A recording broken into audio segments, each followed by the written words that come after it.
आषाढ अमावस्या म्हणजेच दीप अमावस्या कधी आहे? 11 ऑगस्ट मंगळवारी का 12 ऑगस्ट बुधवारी?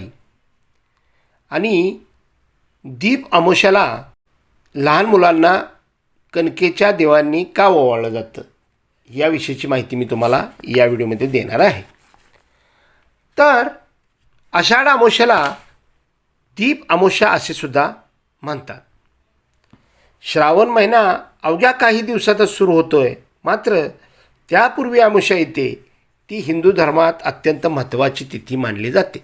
महाराष्ट्रात पंचांगानुसार ही आषाढ महिन्याची शेवटची तिथी असून या दिवसानंतर श्रावण महिन्याची सुरुवात होते. त्यामुळे आषाढ अमावस्या ही केवळ अमावस्या नसून श्रावणाच्या स्वागताची पूर्वतयारी, पितृस्मरण, दीपपूजन आणि आध्यात्मिक साधनेचा दिवस म्हणून ओळखली जाते.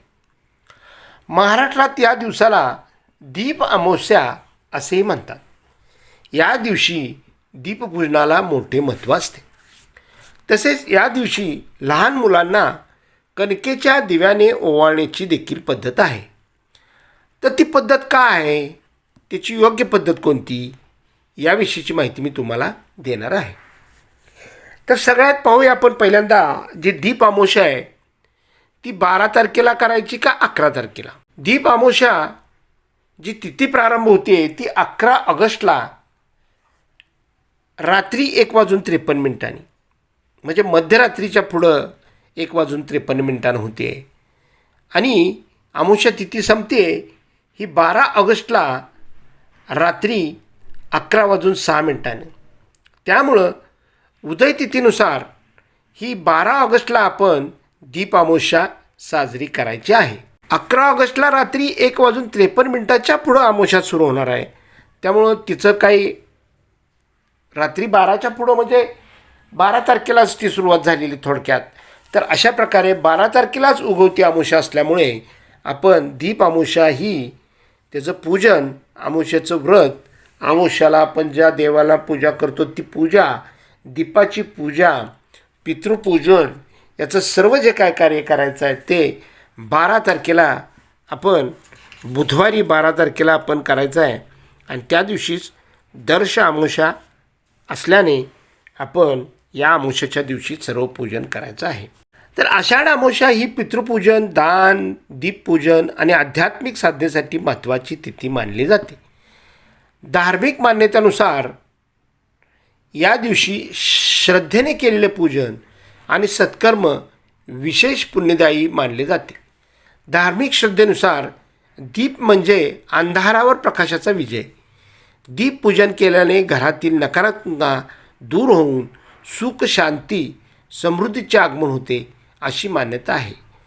तसेच श्रावण महिन्याच्या स्वागतापूर्वी घर आणि देवघराचं मंगलमय वातावरण निर्माण करण्यासाठी ही परंपरा पाळली जाते. आणि त्यावेळेस आपण दीपपूजन करायचं असतं. दीपपूजन कसं करायचं याचा माझा सेपरेट व्हिडिओ आहे, तो सुद्धा अवश्य पहा. तर दीप अमावस्येला आपण लहान मुलांना कणकेच्या दिव्यांनी का ओवाळतो? तर महाराष्ट्रामध्ये आषाढ अमावस्या म्हणजेच दीप अमावस्या, त्या दिवशी लहान मुलांना कणकेच्या दिव्याने ओवाळण्याची एक जुनी व लोकप्रिय लोकपरंपरा आहे. ही प्रथा मुख्यतः धार्मिक श्रद्धा, कौटुंबिक मंगलकामना आणि मुलांच्या आरोग्याच्या प्रार्थनेशी जोडलेली आहे.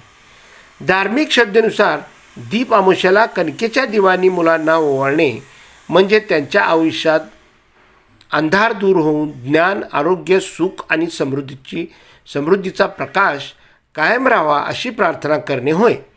ही प्रथा महाराष्ट्रातील अनेक कुटुंबांमध्ये आजही पाळली जाते आणि कणकेच्या दिव्याने त्यांना ओवाळले जाते. लोकपरंपरेनुसार या दिवशी गव्हाच्या कणकेचे छोटे दिवे तयार केले जातात. त्यात तूप किंवा तेल घालून कापसाची वात लावली जाते. दिवा प्रज्वलित करून मुलांना 3 किंवा 5 वेळा ओवाळले जाते.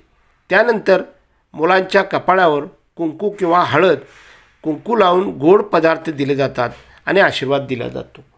तर ती दीप अमावस्येचं पूजनसुद्धा कसं करायचं, दीपपूजन कसं करायचं याविषयीची माहिती मी तुम्हाला देणारच आहे.